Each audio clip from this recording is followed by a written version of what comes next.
안녕하세요. 동담읍 기배동 화산동에 지역구를 둔 화성시의원 김도근입니다. 초창기에 초선으로 출발할 적에 시의원들의 역할 중에서 밖에서 볼 적에는 소통이 굉장히 중요하다 이런 생각을 하고 왔었는데요. 소통을 열심히 한다고 하긴 한 것 같은데 시민들은 어떻게 보실지 모르겠습니다.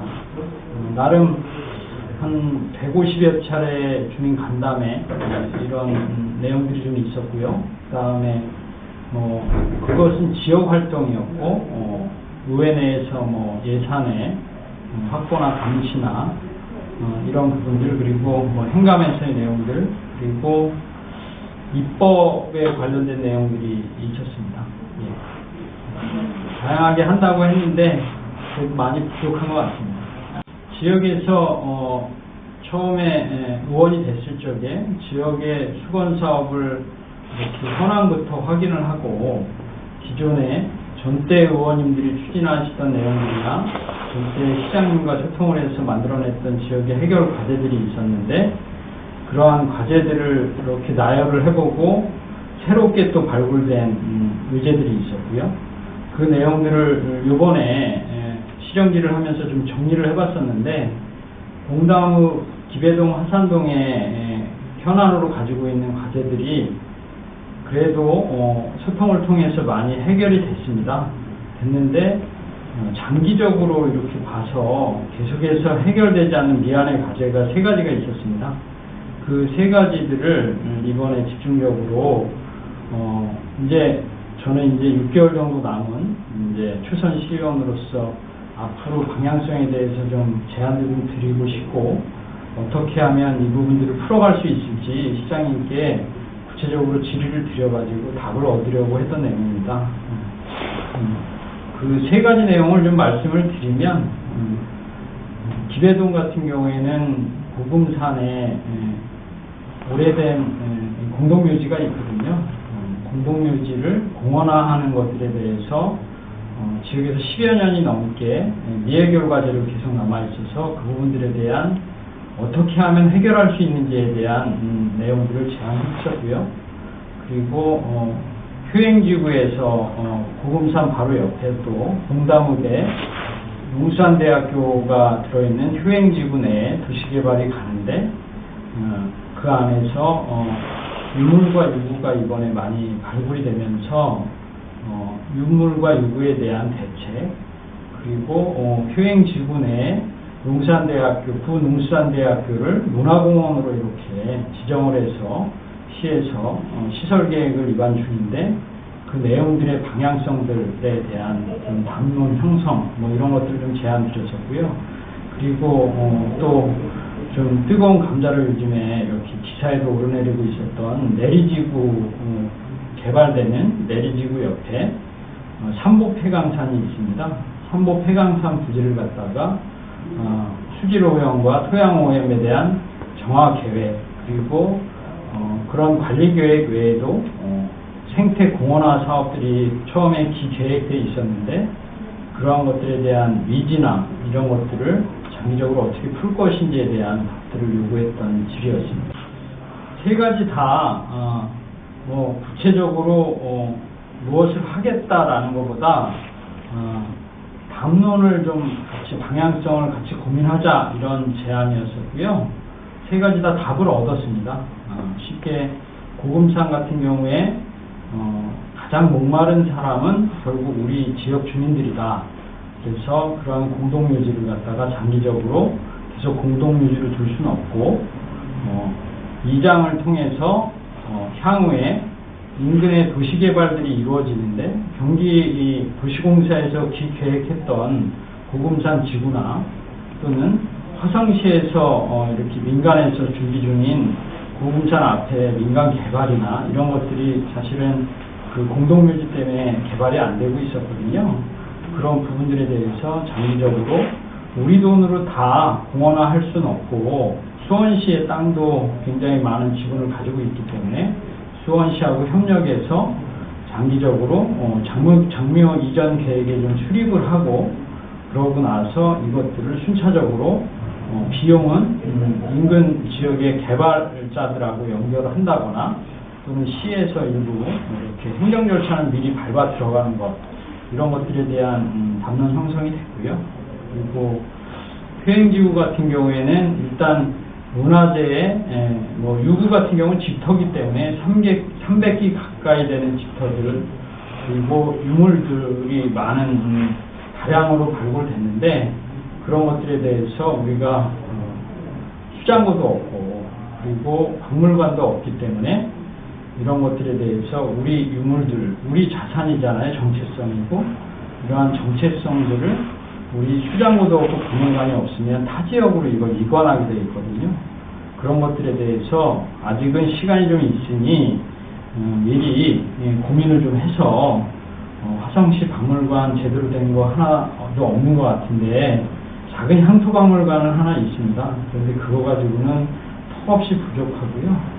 지금 현재도 수장고가 꽉 차 있는 상태이기 때문에 향후에 화성시의 문화재나 이러한 역사성을, 정체성을 이렇게 기록하고 보존하고 알릴 수 있는 박물관 설치가 좀 필요하다라는 것들에 대해서 시장님도 공감하셨고, 향후에 논의를 통해서 이후의 계획들을 같이 가져가겠다, 이런 답도 좀 주셨었고요. 그리고 효행지구 내에 그 농산대학교를 일반적인 이렇게 문화공원의 문화시설로 가져가는 게 아니고 자꾸 관공서에 시설 유치를 하려고 하는 내용들이 많아서 정체성을 분명히 하자라는 답에 대해서 시장님도 흔쾌히 정확히 문화공원으로 갈 것이고, 그 부분에 있어서 재원은 도시 개발이 이루어지는 시기에 맞춰서 큰 계획들이 원래 기존에 고민하고 있는 내용들이 반영될 수 있게 재원의 방향들은 도시개발과 연결시키고, 방향성은 문화시설로서 집중해 간다. 현재 들어와 있는 그러한 관공서들은 임시시설로서 이렇게 쓰고 있는 것이다 라는 답을 주셔가지고 그 부분도 좀 정리가 됐습니다.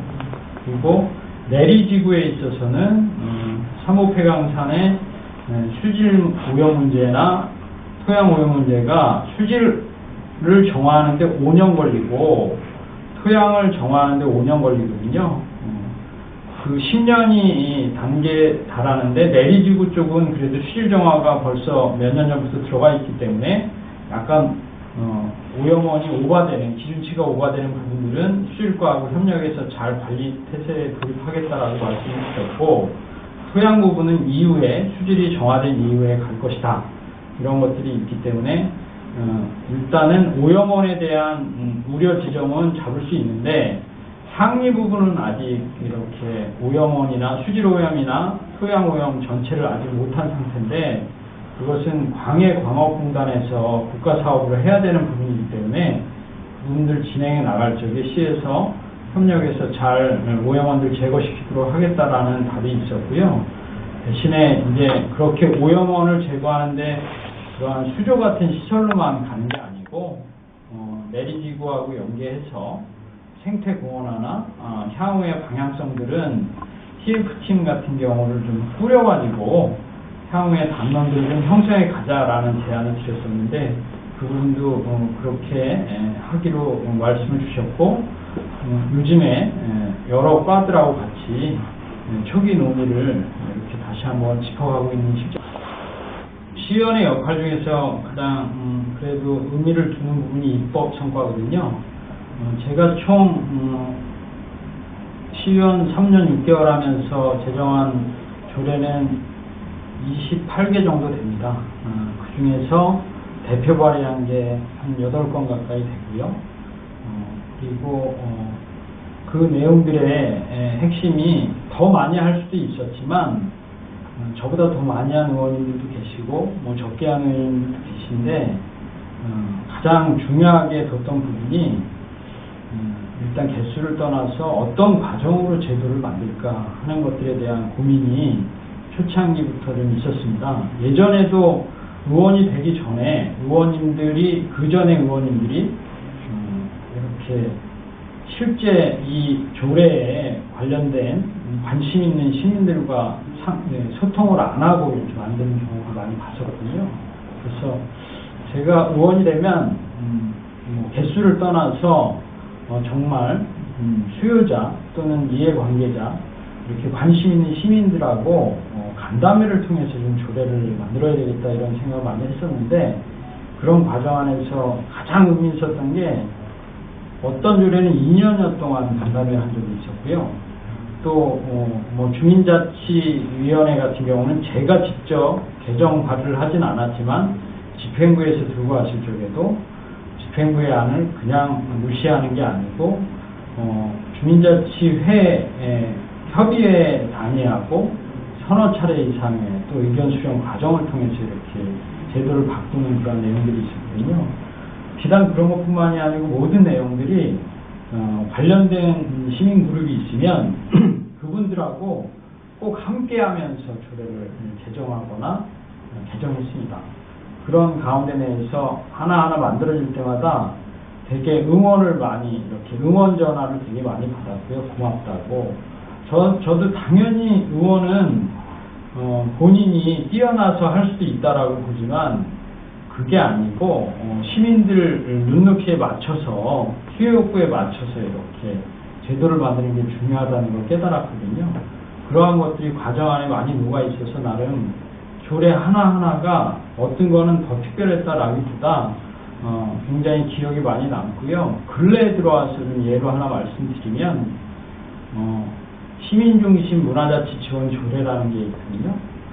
제목도 이렇게 보면 알 수 있듯이 시민이 중심이 되는 자치에 대한, 그 중에서 장르가 문화였거든요. 주민자치 그러면은 주민이 중심이 되는 주민자치거든요. 그런 것처럼 시민중심 문화자치 지원 조례를 만들 적에 문화예술인들 그리고 관련된 시민들, 전문가들 이런 단위하고 기획회의도 좀 여러 차례 했었고, 나중에 포럼을 통해서 해당 상임위원님들하고도 같이 소통하고 행정하고도 소통하면서 서로 견해차가 있는 것들을 좁혀가는 그러한 간담회, 포럼 이런 걸 통해서 완성된 조례를 가졌는데 굉장히 그 부분이 뿌듯합니다. 예, 기억이 많이 납니다. 일단은 제가 시민들한테 매번 그러거든요.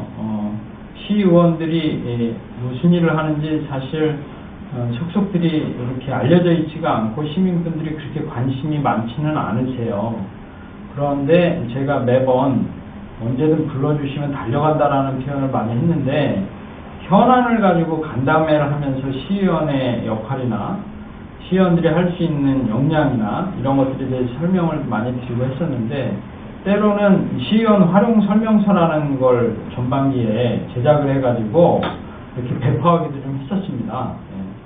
그런데 시민분들한테 부탁을 드리는 건, 우리가 관심을 가져야지 저희가 시민의 대표자로서 이렇게 선거에서 이렇게 선정이 되는데, 그 이후에 곰곰이 활동을 해보니 바쁜 시민분들을 대신해서 활동하는 그러한 대신자 역할이거든요.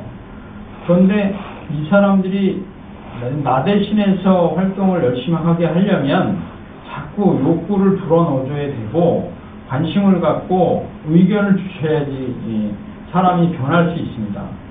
가만히 냅두면 하루 종일 누울 수도 있는 직업입니다. 그렇기 때문에 자꾸 일을 던져주시고, 저희는 저희 나름대로 공부도 하고 고민도 해서 행정하고 소통하면서 지역을 바꾸려고 하지만, 그래도 시민분들의 응원도 필요하고 또 어떤 때는 따끔한 질책도 필요하고요.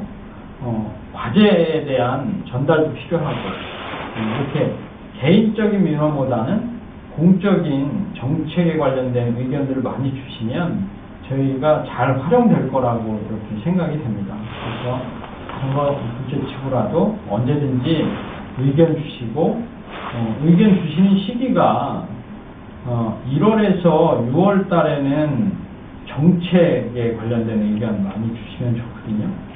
그러면 그 정책에 대한 의견이나 그런 걸 바탕으로 행정감사를 6월 달에 저희가 많이 했었는데, 6월 달에 행정감사 때 적용을 시키기도 하고, 또 한 9월 달까지 행정감사의 조치 결과를 내가지고 다음해 예산에 반영시키기도 하고 이러거든요. 정책이 예산에 녹아드는 과정들을 시기적으로 잘 활용하셔가지고 저희하고 소통을 많이 해주시면 저희는 일할 수밖에 없습니다.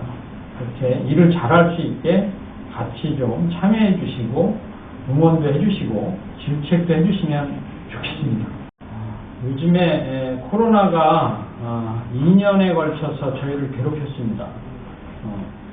시민분들의 사실 협조가 없었다라면 대한민국이 방역 선진국으로 이렇게 올라서지 못했을 겁니다. 전 세계에서도 대한민국의 코로나에 관련된 철벽 방어를 굉장히 신기해하고 있습니다. 그러므로 인해서 국익도 또는 국가의 위상도 이렇게 많이 올라갔는데, 그렇지만 우리 스스로의 삶은 불편함이 짝이 없습니다. 조금만 더 이렇게 버티시면 이제 백신도 치료제도 나온다고 하니 치료제가 나오면 좀 있으면 마스크 벗을 날이 올 것 같습니다. 조금만 더 힘내시고 건강 잘 챙기셔서 마스크 벗고 환하게 웃는 얼굴로 또 뵀으면 좋겠습니다. 예, 고맙습니다. 건강하십시오. 예.